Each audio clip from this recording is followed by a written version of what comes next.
Glad to have everybody here tonight. It is 6:30. We're going to go ahead and get started tonight. What I sent you earlier in the,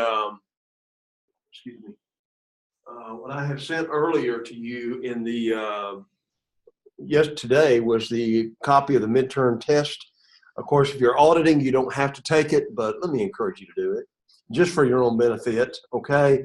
It's good to be able to sit down and take a test that way. And let me go ahead and explain to you my philosophy on testing very, very, very quickly. A lot of the students that are taking things online, I have no way of knowing.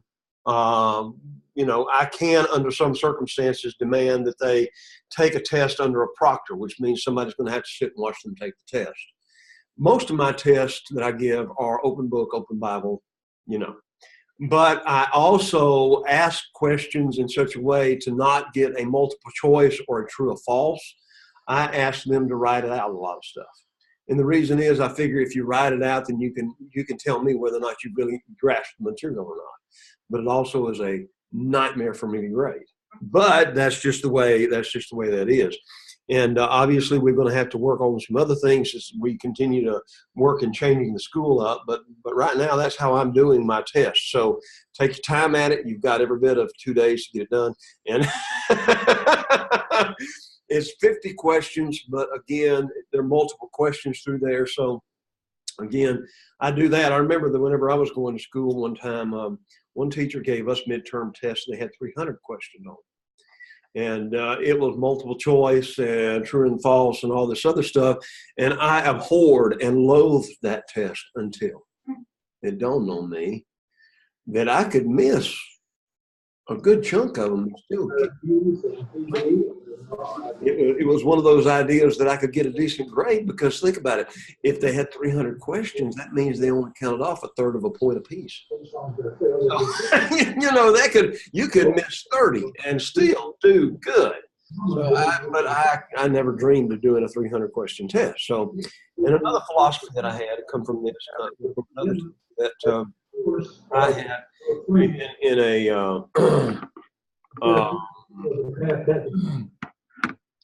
another teacher that I had in the University of North Alabama, he brought out the point, and I agreed with him 100%, and especially this is true, I think, in Bible classes.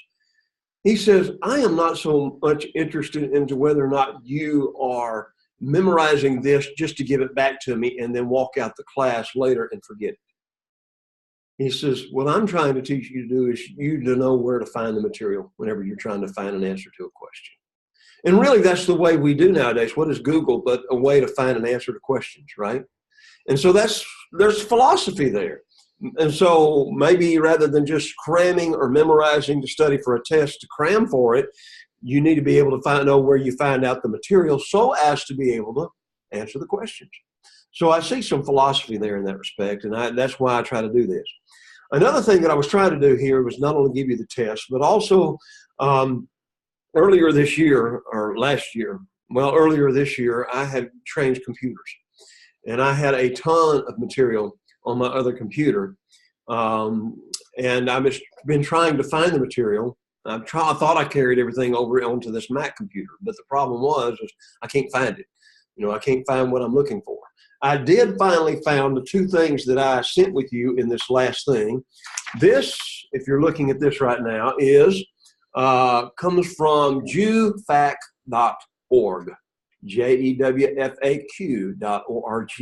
where they will sit down and explain to you in detail what, so for example, this Passover Seder meal is. And it goes into a lot more detail when it happens, what you do in all of this. And I just strongly encourage you to read it. This was something that I wanted to spend some time going over in class. But again, I did not have, number one, the time, but also number two, I could not find the material, but I did finally find it.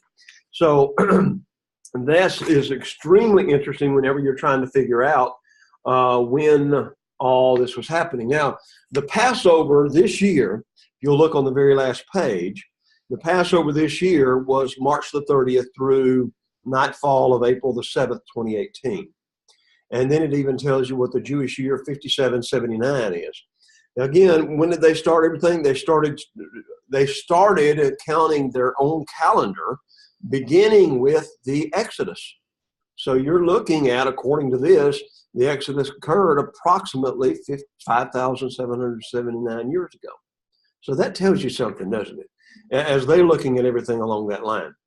Now, the other passage, or the other thing, is I tried in another class as I was teaching this to do and kind of sum everything up very quickly. So I did do the Passover in that respect. And again, I gave you some sites you could go to, Chabad.org, holidays, where I accessed that earlier. So these are things that can help you to understand this a little bit more. But the thing I really wanted you to understand on this next sheet was when the Jewish calendar started. And I wanted to go over this in a lot of detail, but again, I'll try to do it very quickly now. As they made the point of, their calendar starts with a historical as well as an agricultural significance. So the month of Nisan, and it's not, what they named the Japanese vehicle after, but it's called the Nisan, correlates with our March and April, and it correlates with the barley harvest. The 14th day of Nisan was the Passover. The 15th through the 21st day is the end, or the Feast of Unleavened Bread. The very next month would be, again, barley harvest. And on the second month, the month Iyar, would be the Passover for the unclean. Now, in Numbers chapter 9, we read that they were ready to have that Passover. What happens is whenever they get to Mount Sinai, they stay there for an entire year. So they actually celebrated the first Passover in Egypt, the second Passover at Mount Sinai.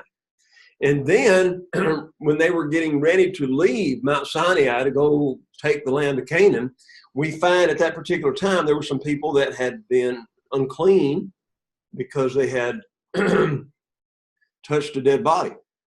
So what happened is what they had is the second month of the year on the 14th day, then would have the second Passover for those that had been unclean the first day, or the first month of the year. In 2 Chronicles chapter 30, verses 1 through 9, you see that when Hezekiah started his Passover celebration, he used that idea because there were so many people that were not ready, that had not purified themselves for the Passover, that they actually did the Passover on the second month of the year in 2 Chronicles chapter 30, and there was the purpose behind that. And then the month Sivan was the wheat harvest, and this was known as the Festival of Weeks, also known as the Pentecost. You go on down through there, the month Av, where they harvested grapes, figs, and olives, and then the vintage would begin where they would start making the wine. Tishrei would be our September, October. They would have on the first day of the month the Feast of the Trumpets, which is also known as Rosh Hashanah. On the 10th day of the month, they would have the Day of Atonement. The Day of Atonement was also known as Yom Kippur. Now, most of us may not remember this, and this was found in Leviticus chapter 16. But it was also interesting at that time that when Israel, 1948, after the United Nations allowed that nation to get started again right after World War II, that in 1967, Israel has been fighting the Arabs over there and the Muslims over there since the place became a state, a nation. And at one time, the Arabs attacked in what they called the Yom Kippur War in 1967. So they actually attacked on their feast day of the Day of Atonement. And the Israelis at that time had to defend themselves at that point in time. As you go on through the rest of that, you also find the month Kislev on the very last page. That's going along with our month of dedication, our month of November and December. And again, I want you to think about this. The Feast of Dedication is also Hanukkah. And most of us will remember Hanukkah right around our Christmas time, right? Now, Hanukkah was a Jewish holiday that commemorated the rededication of the Holy Temple in Jerusalem at the time of the Maccabean Revolt. Now, the Maccabean Revolt took place between Malachi and Matthew, okay? So we actually have a class here where we go through and teach what happened in between the Testaments. As you go through this, you come to the book of Malachi, and there's a lot of things that's just totally weird. We don't We don't read anything about the Pharisees. We don't read anything about the Sadducees. We don't read anything about, in the Old Testament there, in Malachi, we don't read anything about the Essenes. We don't read anything about synagogues. We don't read a lot about anything there as we come to the end of the book of the Old Testament. And then you jump into Matthew, which was about 400 years later, and you got all that. Well, where do they come from? You have to look at that time between the Testaments to see where the Pharisees, the Sadducees, the Essenes, and all the history that's going on at that particular time. So during that time frame between Malachi and Matthew was when the Maccabean revolt took place during the Seleucid Empire. And again, I hope that you will be able to do that. And again, this is also known as the Festival of Lights, the Feast of Dedication. One of the other things that I want to point out to you is they based their calendar on lunar months. So lunar months would be an exact 30 days. So what happens when in our calendar, in the Gregorian calendar, also known as the Julian calendar, we have months every other month that has an extra day into it. But actually, as you go through it, every 4 years we have to what? We have to add a day, right? And again, that's the way it was in that respect, but they would do everything on the 30-day basis. So every so often, they would have to add another month, about every 30 years or so, 29, 30 years, they would have to add another month to make up for the discrepancies in the time frame. Otherwise, if they did not do that, then everything would have been thrown off.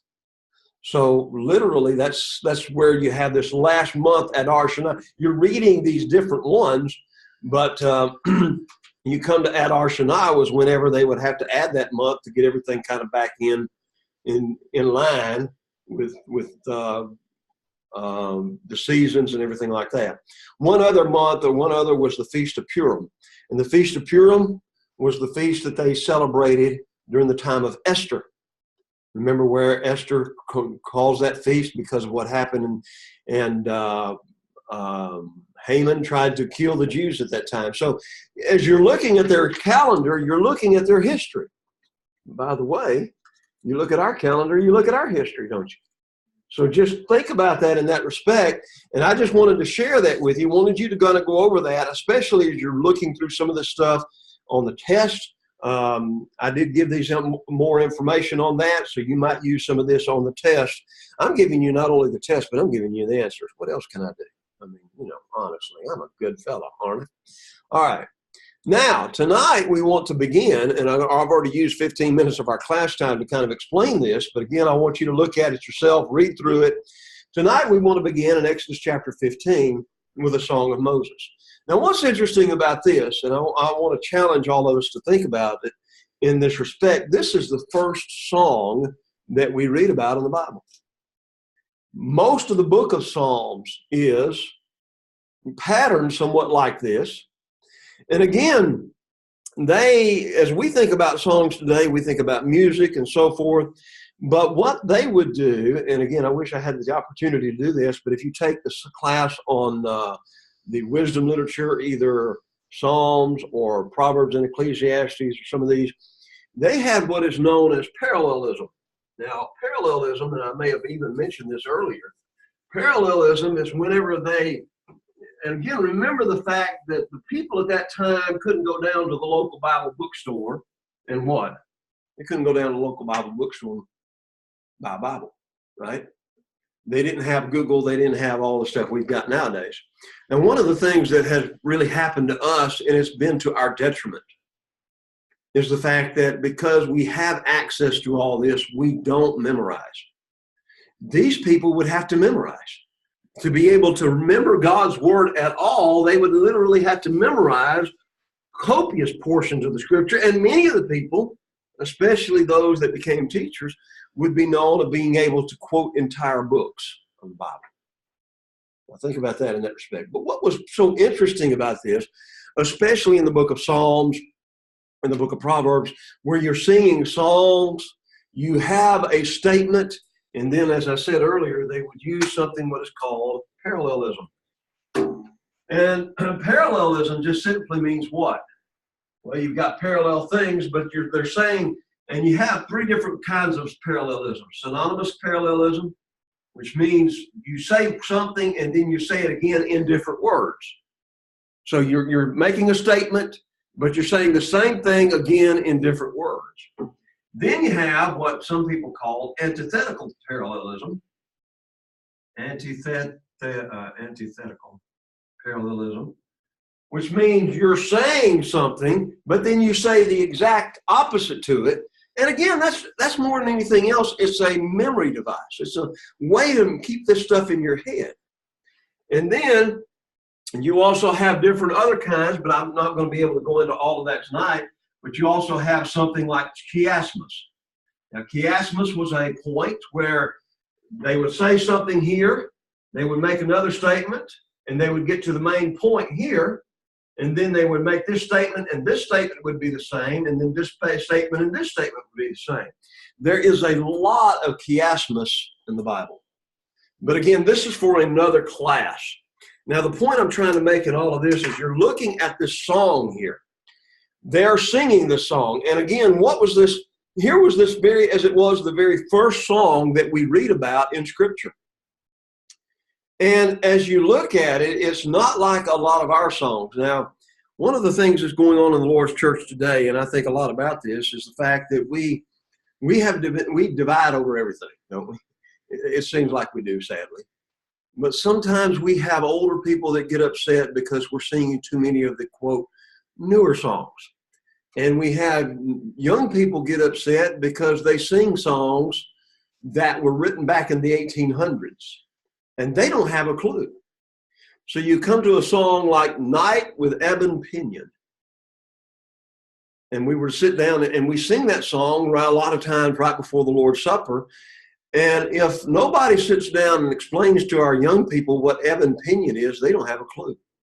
They don't understand what's going on there. Most of the newer songs, what we call jokingly camp songs, are straight out of Scripture. I am crucified with Christ, nevertheless I live. And they'll sing that song and they'll sing it faster and faster. And what I began to find as I've worked at Bible camp for about the last 25 years is that a lot of the quote, and people get upset again, they talk about camp songs.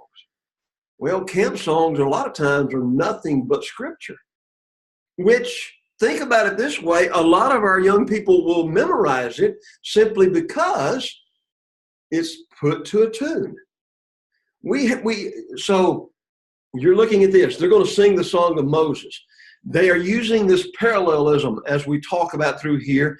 And again, what they're trying to do here is whenever you're singing it as well as saying it, it gets in your mind a lot better. We remember the lyrics of songs much better than we do if I just have to sit down there and by rote memorization try to get something in my head. True or false? I mean, that's just the way we are. Now think about it in the situation in the Song of Moses. They couldn't go down to the local, like I said, they were out in the wilderness. They couldn't go down to the local printing shop and get a copy of all of this. So what would they do? They would have to memorize it. This song also, as you begin to look at it, as this is the first song that we really read in Scripture, it emphasizes something else. At no time in this song do they praise themselves. Everything in this song is about God. Nothing is about them. They're just the ones on the receiving end of what God has done for them. So that's another beautiful aspect of this song that we could spend looking at it. They also sang this song, it seems to me, what we call antiphonally. Now, I want to remember, if you're trying to think to yourself, what in the world does that mean? Well, there was a song we sang many years ago. I don't hear it that often nowadays. But the song, I can't remember the name of it right off, but it's Life's Evening Sun is sinking low, And so maybe some of you guys can remember right off the top of the head what the name of the song is, but I can't. It's number one in the songbook. It's number one in the songbook. Okay, you know where the song is in the songbook. A Beautiful Life. There you go. Okay, so now we sing the song, and you have women lead and men sing the bass. Or in some of the songs, you have the men lead and the women sing, right? We got some of those other songs. I believe firmly that's what's happening here in this particular song. Notice as we look at it, you have verses 1 through 18, the emphasis here about the song itself. And then verse 20 and 21, Miriam the prophetess, the sister of Aaron, took the timbrel in her hand, and all the women went out after her with timbrels and with dances. And Miriam answered them, sing to the Lord, for he has triumphed gloriously. The horse and its rider he has thrown into the sea. So as we talk about this idea of the song, A Beautiful Life, that is an antiphonal song. In other words, we're singing to one another, right? In a very real sense, you have women singing and the men singing. We're singing to one another. But by the way, think about it, in the New Testament, we're teaching and admonishing one another in psalms and hymns, spiritual songs, right?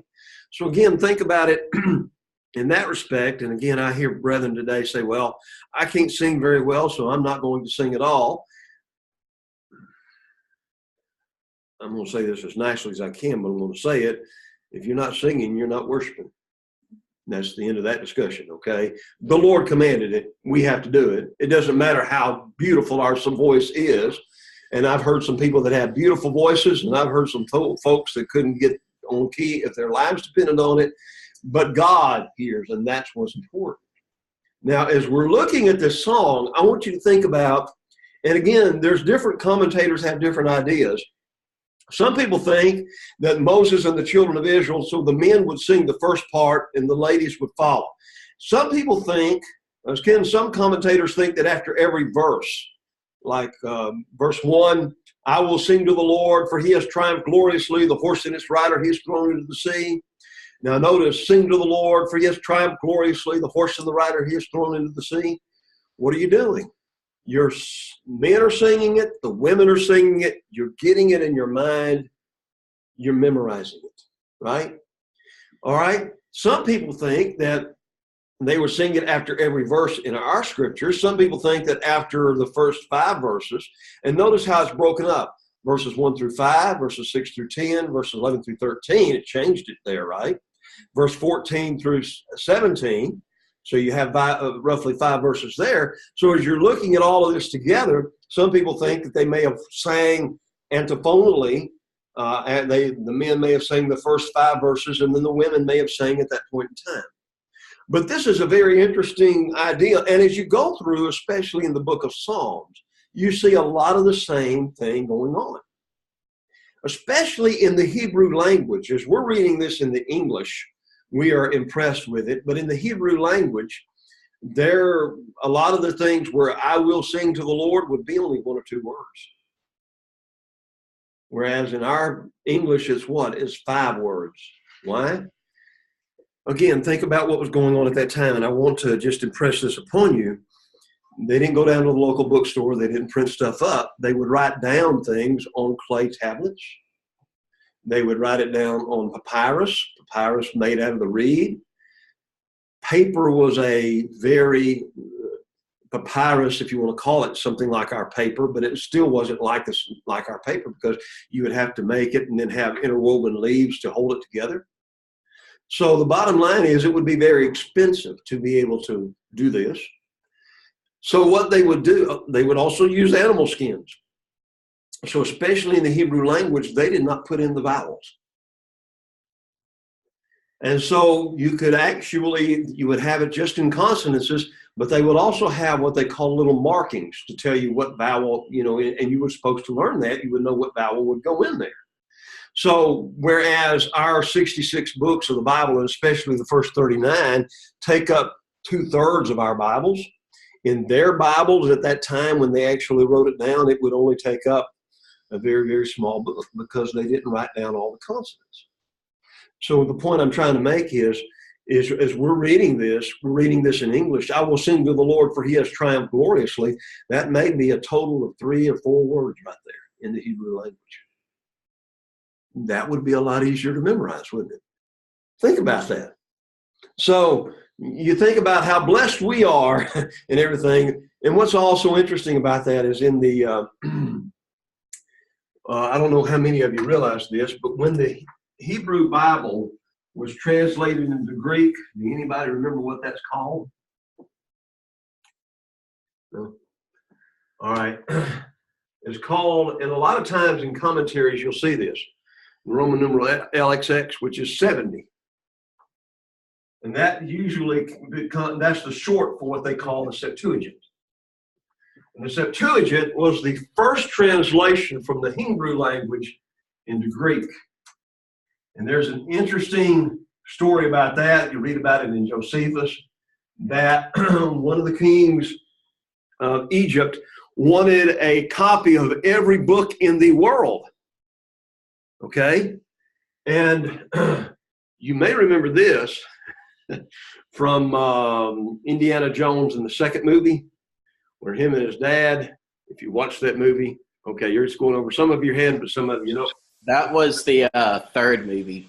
The third movie, thank you, Adam. Okay. The third movie where Sean Connery was his daddy, and they were trying to find, I don't even remember what they're trying to find, but their emphasis was they had to go to Alexandria, Egypt, right? Alexandria was the place where this particular king wanted a copy of every book in the world.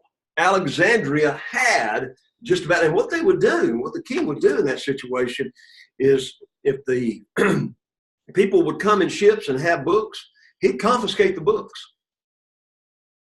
He said, now when you come back after the second time, you can come back and you get copies of them, but these are our books now. Okay.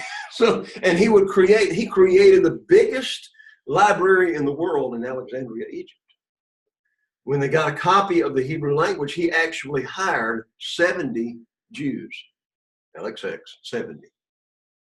70 Jewish scholars to translate the Hebrew into Greek. And that's what became known as the Septuagint. And what's interesting about that is when they translated the Hebrew into the Greek and they put in all the vowels, it tripled the size of that Bible. So that just tells you a lot about what's going on there and how all this was playing out. I'm just trying to impress that upon you. So let's look at the song itself. I know I've gone into a lot of details that probably you may or may not be interested in, but again, it's a fascinating study for me. I will sing to the Lord, for he has triumphed gloriously. The horse and its rider he has thrown into the sea. The Lord is my strength and song. He has become my salvation. He is my God, and I will praise him. My Father's God, and I will exalt him. The Lord is a man of war. The Lord is his name. Pharaoh's chariots and his armies he has cast into the sea. His chosen captains also are drowned in the Red Sea.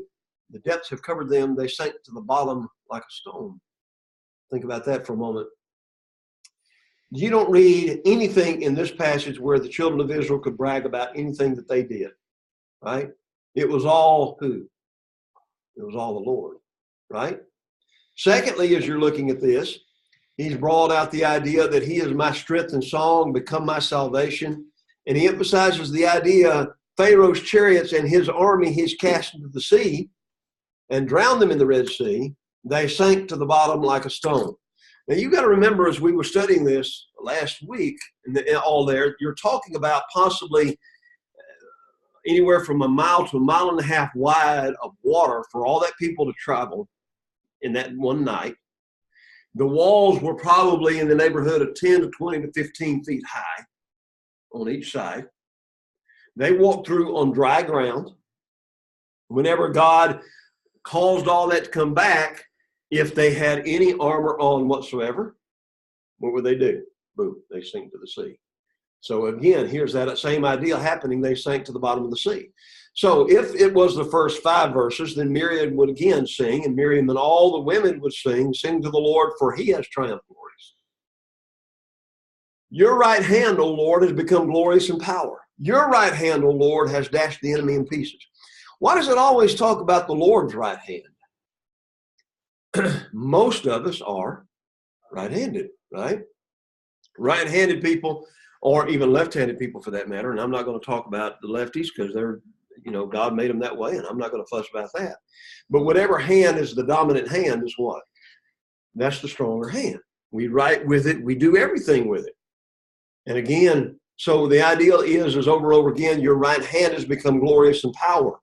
Your right hand, so God stretched out his hand in judgment. Later in Isaiah will use the same idea of God's hand being stretched out, and he says, he would say over and over again, his hand is stretched out still. And if you look in Isaiah, this idea is brought out whenever God's hand is stretched out. It's the ideal of judgment. Here in this place, it's the ideal of judgment. Judgment upon who? The Egyptians, right? So here it's the idea of God's judgment upon dashing the enemy into pieces. In the greatness of your excellence, you have overthrown those who rose against you. You sent forth your wrath. It consumed them like stubble. What is stubble?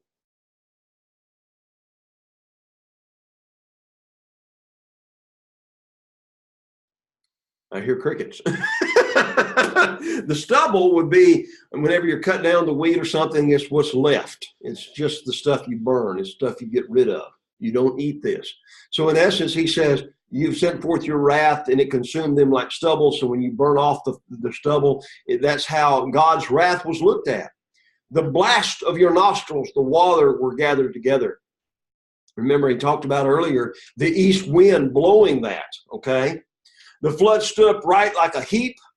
The depths congealed or became firm as it was in the heart of the sea. So the enemy then said, I will pursue, I will overtake, I will divide the spoil. My desire shall be satisfied on them, I will draw my sword. But you blew with your wind. The sea covered them, they sank like lead. Now notice, they sank like lead in the mighty waters. Compare verse 5 to verse 10. The idea of them sea covering them, the fact that lead sank like lead in mighty waters, they're saying the same thing, only in different terms, right? This again is what parallelism is. You're saying the same thing, only in different terms. So again, because this is the first song that we read about in the Bible, and then we come to the book of Psalms, you see a lot of that. And sometimes when you're reading through the Psalm, you read the first stanza or the first part of it, and you said, okay, I see that. And then he'll say it again, and we're kind of like, why did you say it again? Say it in different words, then what? It sticks in your mind now.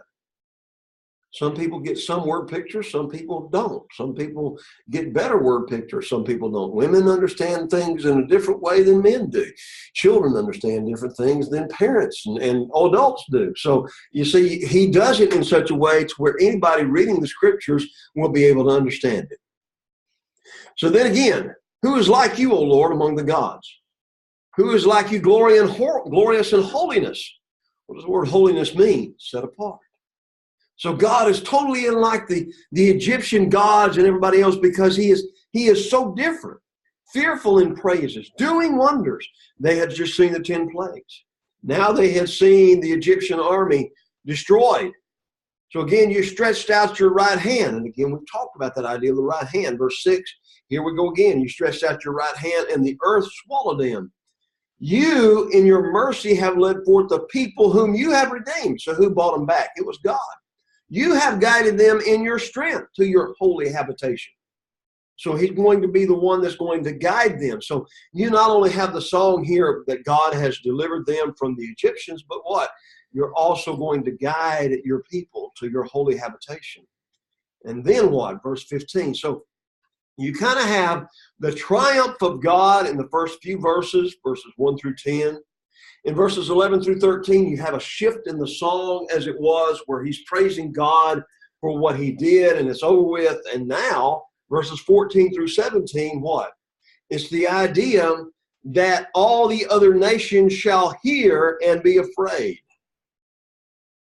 This plays into a very big way in the book of Joshua, where we even remember whenever in Joshua chapter 2, when the spies check out the city of Jericho, Rahab is there.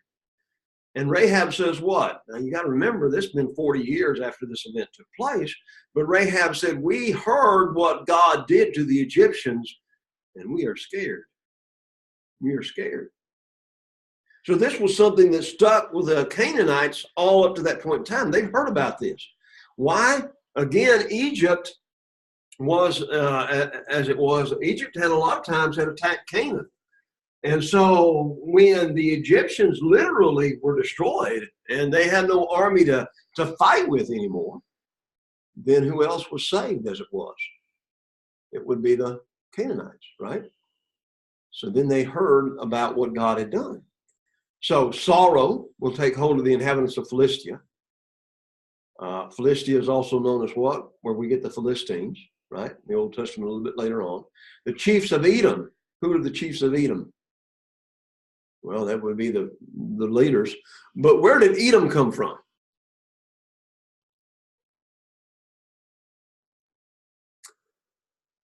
Whenever Jacob had 12 sons, Isaac had 2 sons, right? Jacob and who? Esau. Esau was the descendants, or the Edomites were the descendants of Esau. It's interesting when you really start going into all of this and finding all of these things going on. It really becomes interesting how all these families really go back to what we read about in the book of Genesis. So example, Edom was from the descendants of Esau. The mighty men of Moab. Where do we get Moab? Moab came from Lot and his 2 daughters. You remember the incestuous relationship. They got their father drunk.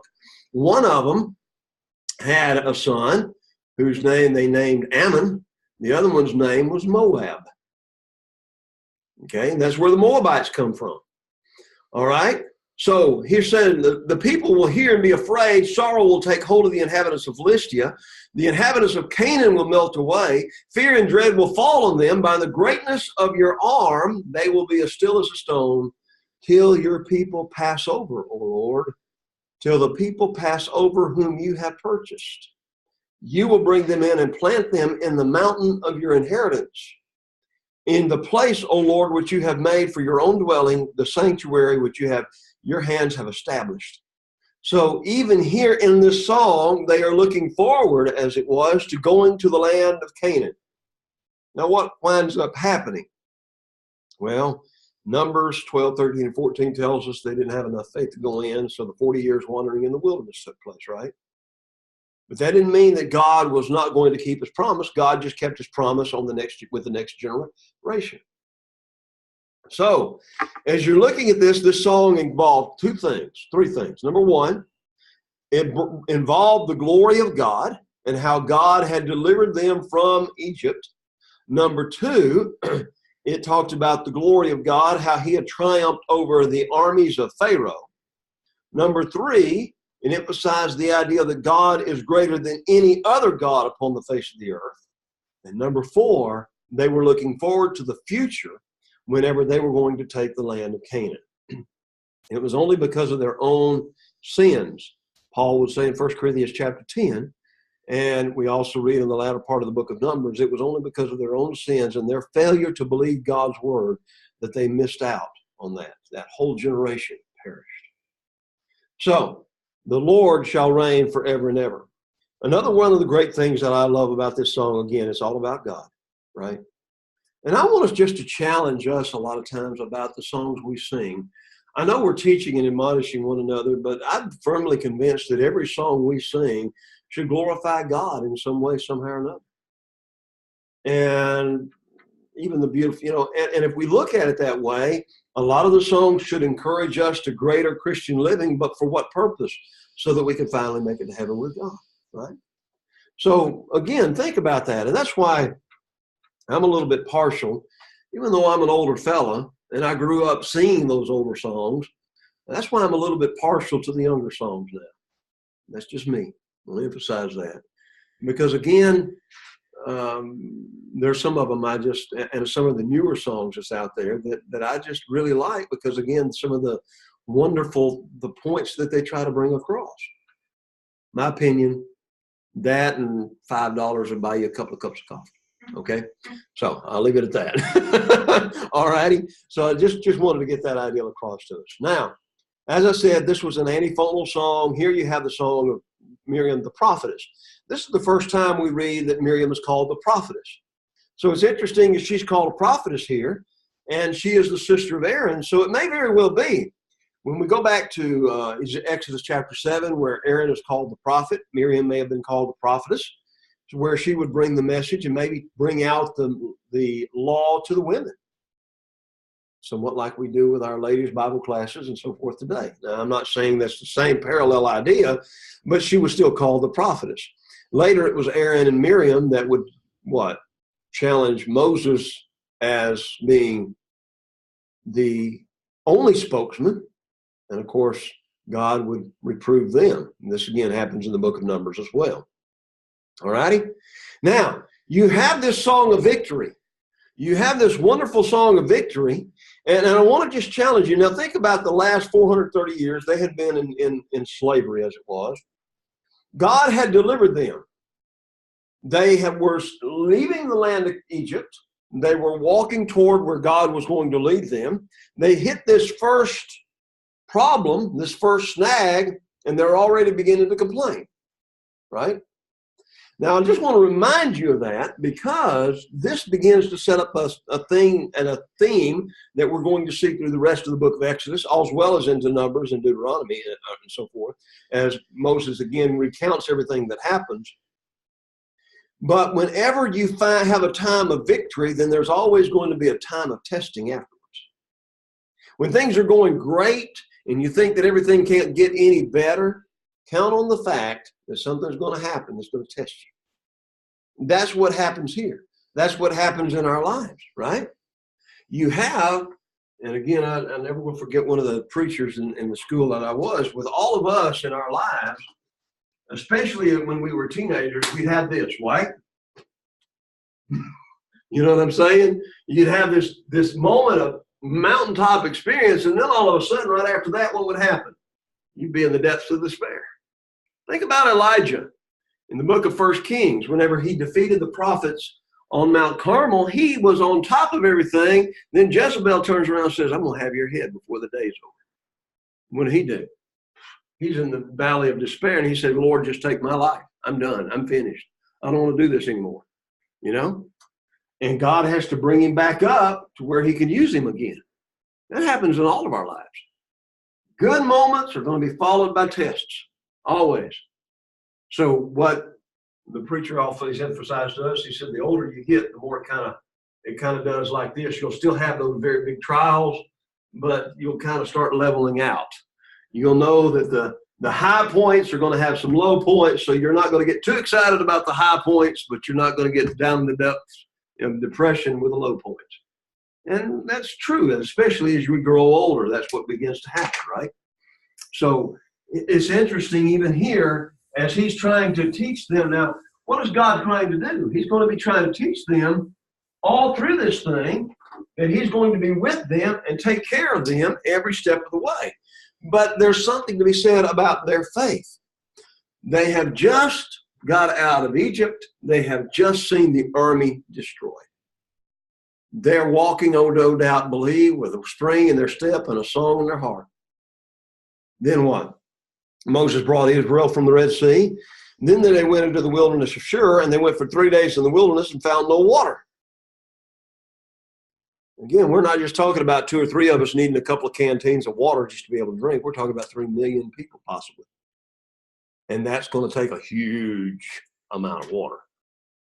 And they came to Marah, and they could not drink the waters of Marah because they were bitter. Therefore, the name of it was called Marah, which means bitter. And the people complained against Moses, what shall we drink? So he cried out to the Lord, and the Lord showed him a tree. When he cast it into the waters were made sweet. Then he made a statutes and an ordinance for them, and there he tested them. Now there's the point. God saved them, but now becomes that 40-year wandering in the wilderness, but he didn't really want that to happen, but they did because of their own sin, because of their lack of faith.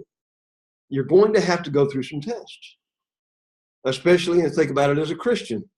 A lot of times when we first become a Christian, we got a song in our heart, a spring in our step, and we're ready to go. Then what? Our friends find out we just become a Christian. Satan's going to attack us, and he's going to come hard on us, and we're sitting there like, well, I didn't know it was going to be like this. This ain't good. I don't know if I'm going to make it or not. But we hang through there, and we make it, and we mess up, and we beat ourselves up, and then we go on and try to continue to do it. And again, you're going to be tested. And here's the point. He made a statute and an ordinance, a regulation, and there he tested them, saying, if you diligently heed the voice of the Lord your God and do what is right in his sight, give ear to his commandments and keep all his statutes, I will put none of the diseases on you which I brought on the Egyptians, for I am the Lord who heals you. So even in the Old Testament, what was he saying was going to be the test? I'm going to give you a test as to whether or not you're going to obey, right? In a discussion, that's it. Are you going to obey or not? The Lord will emphasize to us today in the New Testament, if you love me, you will. Now notice there's a different motive there, right? Here, God was testing them to try to get them to start building their faith and their trust in him. And actually, as we go on into the next chapter, we're going to see how deep the test gets. It's going to become a very big test. And every day, living literally, think about it this way, living literally from day to day, trusting in God. Because God's going to give them manna. All that stuff they had made, prepared back in Egypt, and they had a place where they could prepare it. They're not going to have that anymore. Now they got to trust God literally, daily, for every bit of their food. And he's going to say, now look, I'm going to put this on you. So he says, do it. In this respect, he's doing this in a physical sense, but think about in the Lord's sense, the greatest motive in the world for obedience is the motive of love. Amen. And so again, that's what happens in the Lord's church. Why don't people do what they need to do? It all boils down to how much you love the Lord. I don't know any other way to say it than that, right? Now, there are some of those that can't get out anymore and do what they used to do because they're older. But you also talk to them and they talk about how bad they miss coming to services and things along that line. The Lord's not going to hold you accountable if you physically can't do that. But if you're able to and you don't, that's also what? That's also showing God just where you put your priorities in the discussion. So he says this. So they finally came to Elim, where there were 12 wells of water and 70 palm trees. So they camped there by the waters. Now, they journeyed from Elim and they came to the wilderness of Sin, which is between Elim and Sinai on the 15th day of the second month. So, on the 15th day of the second month. So now they have literally been out of Egypt about 2 months.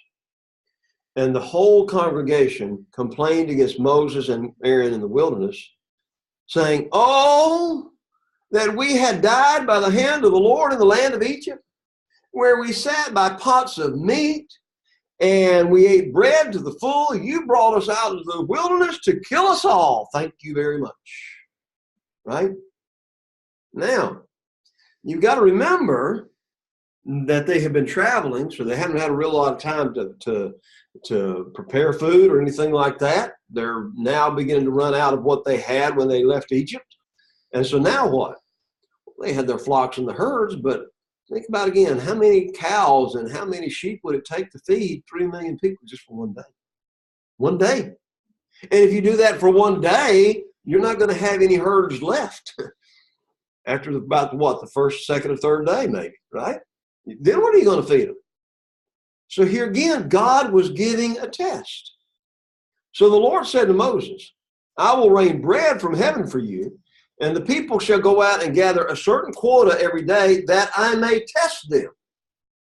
And you remember back in chapter 15, he says, and he tested them. So here's the test. And God is doing this to build their faith in him, but also to what? To get them to grow in their faith in God, and also to get them to the point to where they trust God for everything. God had delivered them. They should have known that the same God that had delivered them from Egypt after all this series of plagues were not going to let them out there in the desert and let them die from starvation. But that didn't cross their mind. So, he says, it shall be on the 6th day that there will be prepared what they bring in. It shall be twice as much as they gather daily. So Moses and Aaron said to all the children of Israel, at evening you shall know. Now notice, interesting again, this was the beginning of their day, right? We talked about that before. The beginning of the Jewish day would be on the evening. The evening and the morning were the first day. You shall know that the Lord has brought you out of the hand of Egypt. And in the morning you shall see the glory of the Lord, for he hears your complaints against the Lord. But what are we that you complain against us? I love this part Because it reminds us that even as leaders, Moses and Aaron were leaders, but they couldn't provide the food, could they? Not by themselves. They couldn't feed all these people. They were only just leading the way that God wanted them to lead. But they were holding Moses and Aaron responsible for everything. Same thing happens today in the Lord's church, right? And a lot of times when we try as leaders in the Lord's church to do what God wants us to do, people get mad, they complain, and they will always go to the elders about it, right? And again, that's part of leadership. But you know what? I've served as an elder. I've served as a preacher. And there's one thing I've learned over the years. I can't make anybody do anything. So you can complain to me all you want to about it, and I will try to do what I can to solve the situation. But you know what? God doesn't make anybody do anything. He gives us the love and the motive of it for doing it, but that's the bottom line. The leaders can only point back to God. And that's what Moses and Aaron does. He points back to God. So your complaints are not against us. Your complaints are against the Lord. Now, before this is over with, God handles those complaints. But before this is over with, as the story reads through the rest of the Pentateuch, the first 5 books of the Old Testament, the law, after a while, God gets tired of their complaining. By the way, in the New Testament, does anybody know where the Bible command is that we should not complain?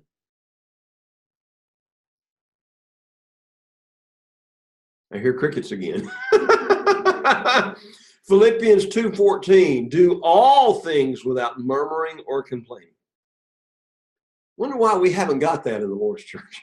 I've thought about sometimes maybe putting that on the doors going out and the doors coming in. Do all things without murmuring and complaining, okay? Boy, some folks couldn't live if they couldn't complain. That's sad, but that's the truth. And it's one of the things that really comes high on as I'm looking at this and through Exodus and again through the rest of the Pentateuch. God finally gets tired of the complaints and he will destroy them. 1 Corinthians chapter 10 emphasizes the idea that he heard them complain and he destroyed them because of their complaints. So it happens.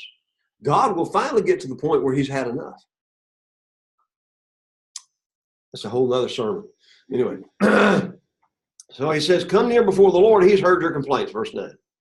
And it came to pass as Aaron spoke now Moses spoke to Aaron. So here again is the same thing that was patterned back in Exodus chapter 7, right? Moses spoke to Aaron. Aaron spoke to the whole congregation of the children of Israel. And they looked toward the wilderness, and the glory of the Lord appeared in the cloud that always was leading them, the pillar of fire at night. And the Lord spoke to Moses, I have heard the complaints of the children of Israel. Speak to them, saying, at twilight you shall eat meat, and in the morning you shall be filled with bread, and you shall know that I am the Lord your God.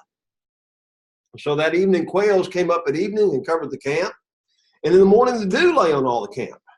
And when the layer of dew lifted, there on the surface of the wilderness was a small round substance, as fine as frost on the ground. And the children of Israel said, what is it? And in the Hebrew, the words, what is it, is manna. Manna. What is it?